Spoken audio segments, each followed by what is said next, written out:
What's up, folks? Welcome in. It's episode 3 now of the Babin On The Bayou show. I am your host, as always, Justin Babin Jr.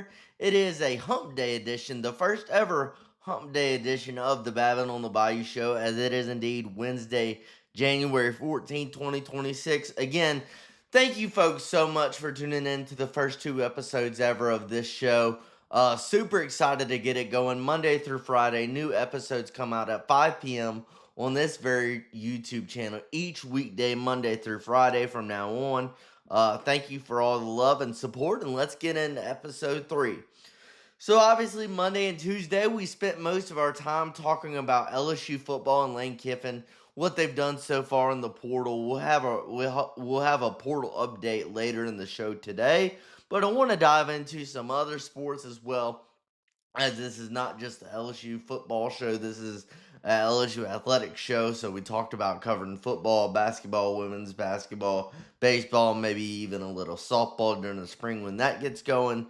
So we're going to start the show today talking a little bit about women's basketball and Kim Mulkey, because we didn't get to talk about the big win that the Tigers got in the PMAC this past Sunday over the number 2 team in the country and the Texas Longhorns. Texas was the number 2 team in the country coming into that game. They were undefeated, sitting at 18-0 coming into that game, and it was a huge win for Kim Mulkey and the women's basketball team, beating Texas in the PMAC by a final score of 70-65. The PMAC was rocking.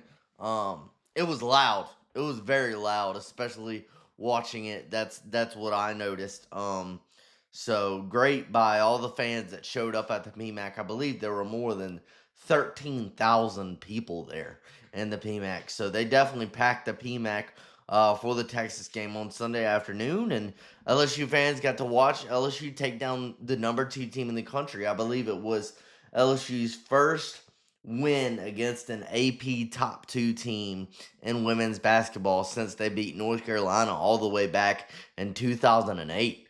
So 18 years, I believe, since that had happened. So a big win for the Tigers. We'll get into it. It was a huge bounce back for LSU. Obviously, they started 0-2 in SEC play with losing games in the PMAC to Kentucky and in Nashville against Vanderbilt. So they started off 0-2 in SEC play after they finished undefeated in non-conference play in the months of November and December, but they really didn't play anybody besides one game they played at Duke and Cameron Indoor, and they beat Duke and Cameron Indoor. But besides that game, they play one of the weakest non-conference schedules of any Power 4 team in the country in women's basketball. And so it's a step up in competition, obviously. I believe the stat this week is that 5 of the top 7 teams in the country in women's basketball this week are from the SEC. The SEC is loaded with plenty of talent, and Texas is one of those most talented teams that the Tigers were able to get a W over on Sunday. So the problems, again, in the first 2 games against Kentucky, LSU got woefully out-rebounded, and against Vanderbilt on the road in Nashville, they committed 20-plus turnovers. So again, kind of like they beat themselves. Like the Tigers, especially in the first 2 games with the level up, step up in competition, now that they're in the heat of SEC play, they really beat themselves. But they got a good win. They got a good bounce-back win at Georgia last Thursday, I believe, beating Georgia by 20. And then the big game was obviously this past Sunday against Texas when they beat Texas by a final score of 70-65. The star of the game by far was junior Michaela Williams. I mean, she was a star everywhere, on offense, on defense, on every aspect of the game. Michaela Williams was a star, and she filled up the stat sheet. She finished with 20 points, 7 rebounds, 5 steals, and 4 assists. And she was busy all the while guarding one of the absolute best players in the country in Texas's Madison Booker. Madison Booker went off in the second half and really brought Texas back into that game late, because Madison Booker is just, she was great in her own right, one of the best players in the country. But again, Michaela Williams, 20.7 rebounds, 4 assists, 5 steals. I mean, offense, defense, everywhere. Michaela Williams was an absolute star. She was, without a doubt, the top player in this game. She carried this team throughout this game. But it was also a very, very strong effort by the LSU defense. They held Texas to just 25 of 57 shooting, and Texas turned the ball over 17 times, which is the most turnovers that Texas has committed in a game thus far this season. I believe their average turnover mark per game was they turned the ball over about 10 times a game. LSU got them to turn the ball over 17 times a game, so obviously very, very strong, physical, and great play by not only Michaela Williams, but the strong defensive effort from LSU. And again, one of the highlights was it was an extremely physical game, maybe the most physical game the Tigers have played in all year thus far, especially in the first half when it really seemed like it was a real defensive struggle for both teams. Both teams struggled to find any rhythm really offensively. I believe it was tied at 11 points after the first quarter, which was not much compared to what LSU and Texas, two of the top offenses in the country up to this point. 11 points in a quarter compared to what they've been putting up thus far this season is not much at all. 4 other LSU players besides Michaela Williams had 10 plus points, including Flau'jae Johnson. But obviously, as I mentioned before, Michaela Williams was a star in this game. She hit 2 massive 3-pointers right when LSU needed it. I believe she hit one with about a minute or a minute and a half to go in the fourth quarter to really ice the game for LSU. It was really, I don't know how she hit the shot because the defender was right there. But Michaela Williams was an absolute star. And yeah, just highlight her. She was the absolute player of this game and led this team and willed her team to a big win, the biggest win of the season over the number 2 team in the country. And now, the Tigers bounced back. Like they started 0-2, now they're 2-2 in SEC play after going undefeated 14-0 in non-conference play in the months of November and December against pretty weak competition. And as I said, it's different. Like when you're playing all of these teams that you played in non-conference that are not, up to the competition of the SEC, and then you got to flip that switch in January. And maybe in the first couple games against Vandy and Kentucky, LSU struggled flipping that switch, and they really, when it came to rebounding, when it came to turnovers, kind of really shot themselves in the foot.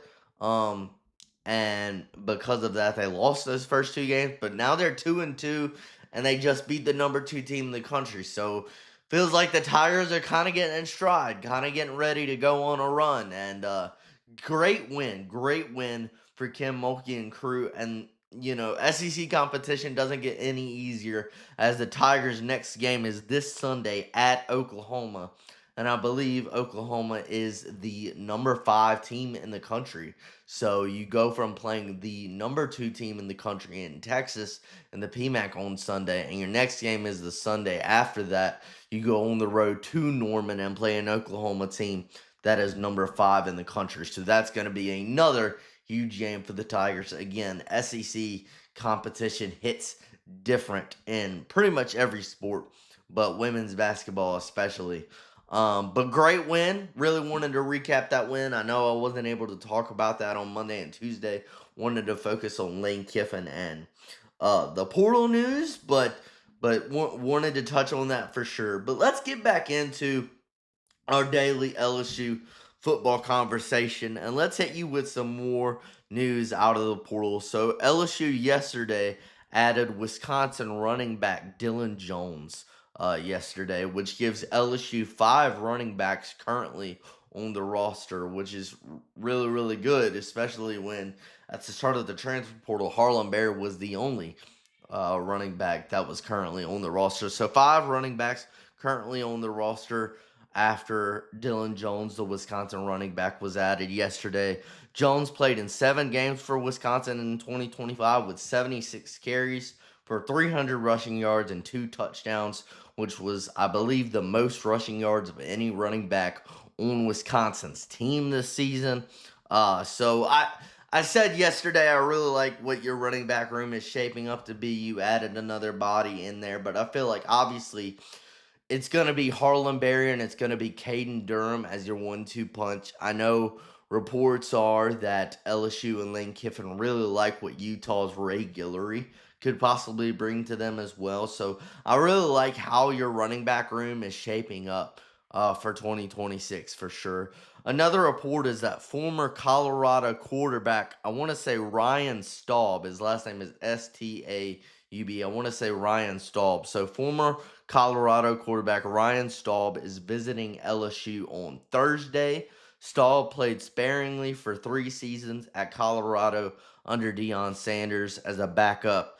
So this is, I assume, LSU looking for another body in the quarterback room, because when you look at it, Staub, again, he didn't play much at Colorado, obviously as a backup role for 3 seasons under Deion Sanders, 2 seasons under Shador, and then he was a backup under I forget who the Colorado quarterback was this year, but he's been a backup for 3 seasons at Colorado. And when he has played, he's played sparingly, and his numbers aren't near the numbers or production that Sam Leavitt and Elon University's Landon Clark have. So I assume this is, again, he's on a visit. He's not committed to LSU yet, but I assume the Tigers are looking for another body to maybe add a third quarterback to that room. And also, somebody brought this up. I believe Noah Tingle of Tingle & Co. I was watching them a little bit the other day, or today, I believe, this morning, and they brought up the fact that in spring practice, we've talked about it, Sam Leavitt probably not being able to fully participate in spring practice because of his injury. Maybe have another guy besides having Landon Clark have to throw all of the footballs.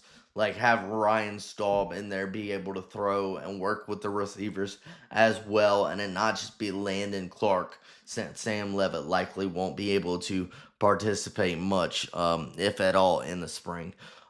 It was reported that reportedly Sam Leavitt is getting $5.5 million to come play at LSU. $5.5 million. So that is, I mean, that's another big part of this. That's another big part of Lane Kiffin having right now, currently, even though there's 3 days left in the transfer portal. It closes on a Friday. Friday's the last day. That's another big part of LSU currently having the number 1 transfer portal class in the country, is that you're talking about the boosters putting up the money. They put up the money to 50 million, whatever it was, for Brian Kelly's buyout. Then you gotta pay Lane Kiffin, you gotta pay his staff, you gotta pay all the players in the transfer portal, like a $5.5 million Sam Leavitt to come be your starting quarterback for 2026. So yeah, I mean, the boosters are a big part of this as well, so you want to shout them out. That money has not been a problem so far for LSU. Again, Sam Leavitt getting $5.5 million. Another report is that LSU is trying to flip former Baylor offensive lineman Sean Tompkins from North Carolina. Now, Tompkins has committed to North Carolina, but he is not officially signed with the Tar Heels yet. So Tompkins is on a visit to Baton Rouge right now that will run into Thursday. So a multi-day stay at LSU for Sean Tompkins. Tompkins is 6'5", 300 pounds. He appeared in 10 games as a redshirt sophomore for the Baylor Bears this season, logging 460 snaps from the tackle spot. So again, you've already signed, I believe, 4 offensive linemen in the transfer portal, and you're trying to add more, kind of overhaul that offensive line. You had 8 offensive linemen transfer out of your program in the last month, and I like the guys you've added so far, but it's not like you've added a surefire starter, like bona fide day 1 guy yet. There's gonna be a lot of competition here. Like, the competition here is going to be seeing what 5 guys you have. So LSU, I don't think they're done adding offensive linemen. I think they're going to add some more over the next 3 days as we get closer to the portal closing on Friday. And then your last bit of LSU football news is that the Tigers yesterday, I believe Tuesday night, picked up a commitment from 2026 defensive back Amari Peterson. Peterson's a track athlete. He's got incredible speed. He was formerly committed to West Virginia, but he decommitted from West Virginia, and now the three-star defensive back in the 2026 class has signed on to Louisiana State University. So that is your LSU football update, your portal updating, your football updates as a whole for today. Before we get into a few more fun things I have planned for before the end of the show, I want to tell you about our daily sponsors here at the Babin On The Bayou show. So daily, this show is brought to you by and proudly presented by Shield Heating and Cooling. And I've talked about it before, but when you talk about the team at Shield Heating and Cooling, you're talking about a team with decades of experience as experts in the AC business. And I love my viewers. I love my audience. I love all of you guys for tuning in. I want to reward you for that. I want to help you out. So if you call Shield Heating and Cooling today at the number 225-46-BAYOU, 225-46-BAYOU, that's BAYOU. If you call them at that number today and you tell them that you heard about them from the Babin On The Bayou show, I'm giving away free AC system clean and checks for every AC system in your house. So that's whether you have one AC system in your house or 4 or 5 AC systems in your house.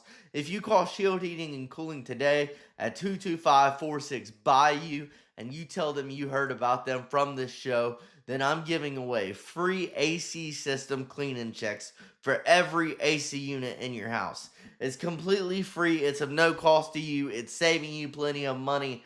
So take a part in this giveaway today. We love the guys. We love the guys at Shield Heating and Cooling. They're trustworthy, reliable with their decades of experience as leaders in the AC industry. And we appreciate them sponsoring this show, being the title sponsors of the Babin On The Bayou show. Shield Heating and Cooling, your local comfort defenders. Yeah, we thank them. We appreciate them. A few more notes that I have. We'll dive into some other things. I thought this would be fun. I told y'all that I am not only an LSU sports fan, I'm a sports junkie anyway. So I watched most of the NFL Wildcard games. I believe I watched the only games I might have missed was the one on Sunday night, the New England one, because I was busy doing something then. But I have a few fun takeaways that me, just as a fan, I'm a Saints fan when it comes to NFL. I'm sure we'll talk about the Saints, get to them eventually down the line, eventually. But a few things that I learned this weekend that I took away. And again, I know this is an LSU sports podcast. If you don't like the NFL content or the content on other sports that I enjoy, then you can fast forward to the next segment. We'll finish talking a little bit about LSU baseball. But three or four things that I learned from the NFL this week. Caleb Williams is for real. Like, that was my big takeaway, is that Chicago Green Bay game was awesome. Like, Chicago goes into the first half. After the first half, they're down 21-3, and they claw their way back. And an incredible fourth down throw from Caleb Williams to Rome Odunze to keep Chicago's season alive. And then they hit DJ Moore for the game-winning touchdown. It was an incredible game, incredible atmosphere. I mean, the people of Chicago showed up on Saturday night, I believe that game was, and Caleb Williams is for real. And it's hard to believe that, I didn't even realize this, it's only his second season in the NFL. Like, he's coming off, his rookie season was last season. He hasn't been here for like 5 years, and now he's here. He's only been in the league for 2 seasons. This is his second season, and he looks like he's the real deal. The second thing I noticed, this was from the Jacksonville-Buffalo game, I believe, is that offensive coordinators make things way too complicated for themselves. So I'm watching this game with my dad, and at the beginning of the game, they're talking about how the Bills have the 30th 30th rushing defense. So one of the worst rushing defenses in the entire NFL. And it felt like throughout the game, the Jacksonville Jaguars would run it for about 15 to 20 yards on a big run play, and then they would pass it 3 straight plays after that. Um, it was totally confusing to me. I was like, as a football fan, as a football knower, or somebody who knows football, I'm like, what are you doing? I would be so mad if I was a Jacksonville fan. Like, run the football. It's working. I feel like OCs make things way too complicated on themselves. The Bills end up winning that game. They're moving on to face Denver Broncos. The Denver Broncos on, I believe, that game Saturday at 3:30 local time, Central Time. And yeah, Sean Payton. Go Sean Payton. I love Sean Payton. Love what he did for the Saints. Will forever be rooting for him. The number 3 thing I learned is that the Texans have a good number of former LSU Tigers on their defense, especially Daniil Hunter, Damone Clark, and Derek Stingley Jr. All of those guys play for the Houston Texans, who just their defense absolutely destroyed Aaron Rodgers and the Steelers this weekend. It was it was ugly. That was an ugly game to watch. Like watching the Steelers defense try to move the ball against the Texans defense, one of the best defenses in the NFL. But yeah, I mean, I noticed that Damone Clark, Derek Stingley Jr., Daniil Hunter, all former LSU Tigers, all play for the Texans defense that absolutely demolished the Steelers offense this weekend. By the way, 9 former LSU players played games in Wild Card weekend this past weekend, and 7 former Tigers. So 7 of the 9 former Tigers advanced to the divisional round of the NFL playoffs. And then the big news is that Mike Tomlin and John Harbaugh, John Harbaugh. They're Jim and John. I get those confused sometimes. But Mike Tomlin and John Harbaugh are gone. It's crazy. I believe both of those coaches have coached at their teams for 15 plus years, and now one of the most historic rivalries in the NFL, the best rivalry in the NFL, one of them, the Steelers and Ravens, won't have Mike Tomlin or John Harbaugh on the sidelines next season. For Mike Tomlin, it's kind of crazy considering I don't know if he ever had a losing season in Pittsburgh. I know a lot of Pittsburgh fans were mad because it was kind of like Pittsburgh was making the playoffs every year, but they never won a playoff game. Like I believe Mike Tomlin lost 7 straight playoff games. But it was shocking. The big NFL news coming out of Wild Card Weekend is that both Mike Tomlin and John Harbaugh are gone from the Steelers and the Ravens. So that's kind of I'll have those fun segments, whether it's NFL season. I'm sure during the NBA playoffs when that heats up, we'll have Babin's top 5 takeaways from other sports just to add on and show you some of my, like I said, I'm a sports junkie. I pay attention to other stuff too. So some segments I'm trying to work on, some segments I'm trying to add, and I hope you enjoyed that. The last thing I'm going to talk about today is that I saw something yesterday that I just had to talk about in relation to LSU baseball. And LSU baseball, if you don't know, they're, I believe, number 1 in the perfect game, top 25 preseason poll. They're number 1 in the top 25 preseason poll for perfect game. Number 2 in the D1 baseball preseason poll, top 25 poll. They have 6 Tigers are in the top 100 freshmen. 5 Tigers are among the top 100 sophomores, according to Perfect Game. So when you look at it, just another loaded roster. I can't wait to start covering LSU baseball. We will have plenty of preseason LSU baseball content, breaking down this roster, especially going into the transfers and the guys that LSU added, because they added plenty of transfer talent that they hope will contribute and lead them in the chase for a 9th national title. But the thing I had to talk about, probably the most ridiculous thing I've seen in sports this weekend, is that Casan Evans, who was a freshman phenom last year, like one of the best pitchers I've freshman pitchers I've ever seen put on the purple and gold. Casan Evans was ranked by Perfect Game as the 14th best sophomore going into 2026. Derek Curiel was the number 1 sophomore. William Schmidt was the number 12 sophomore. Huh? Like, what are we talking about here? Like, Casan Evans is for sure top 5. Like, I'm like, did you watch Casan Evans play last season? That's my question. Do you watch him play? Because I'll give all the credit to William Schmidt. We'll talk about him later. I hope he has a good standout, sophomore season. I thought he had a good freshman season. He struggled with control when it came to throwing strikes, especially in SEC play. But it's like Casan Evans, dude, was like the best pitcher besides Anderson and Ianson, the best pitcher on the staff last year. Like, he closed plenty of games. I believe he had 7 saves on the season for LSU, and then he made a few starts. I remember that 6-inning incredible start that he had in the game against Tennessee. Like, when you look at it, I mean, he had 2 phenomenal outings in Omaha that we'll get to a little bit later. A few numbers from them. I mean, one of the most impressive freshman seasons I've ever seen at LSU. Evans went 5-1. He had a 2.05 ERA. He had 7 saves. I mean, in Game 1 against Arkansas, he was awesome getting the save in Game 1 of the Omaha CWS against Arkansas. And then in another CWS game against UCLA, he was dynamite, pitching 4 1/3 innings, only giving up 2 runs on 4 hits with 5 strikeouts. And then who can forget the all-timer against Little Rock in the regional championship game?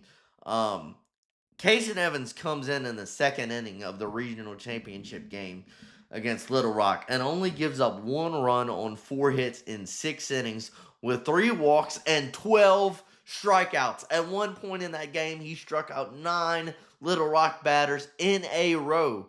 That's the first time that's happened at LSU, I believe, in like over 35 years or something. Like, Casan Evans was a stud his freshman year. So I saw this. I was like, 14? What are you talking about? What are you smoking? No, that was crazy to me. Like, reading that yesterday, I was like, hey, let me add this segment to the show. Probably the most ridiculous thing. Perfect game. I don't want to bash him, but I'm like, you got to watch more Casan Evans highlights, bro. You got to watch more of that kid. Go back and watch the Arkansas game. Go back and watch the Tennessee game. Go back and watch him pitch against UCLA and Omaha. Just go back and watch him pitch against Little Rock in the regional championship against Omaha. Go back and watch that and tell me he's only the 14th best sophomore in the country heading into 2026. That was insane to me, and I wanted to point that out. But that's all I have for episode 3 on this Wednesday, January 14, 2026 edition of the Babin on the Bayou show. Again, like the video, share the video, subscribe to the YouTube channel. New shows coming out Monday through Friday right here on YouTube at 5 p.m. I thank you guys so much for tuning in. I've loved doing this. I knew I was going to love doing this, but especially after these first 3 shows, it's been awesome, and it's been great interacting with you guys. So keep putting your thoughts, questions, concerns. If you disagree with me, put it in the comments. I may talk about it, maybe bring up your comment on the show or something like that. But thank you so much for tuning into the show. I appreciate you guys. Thank you so much, and have a great Wednesday.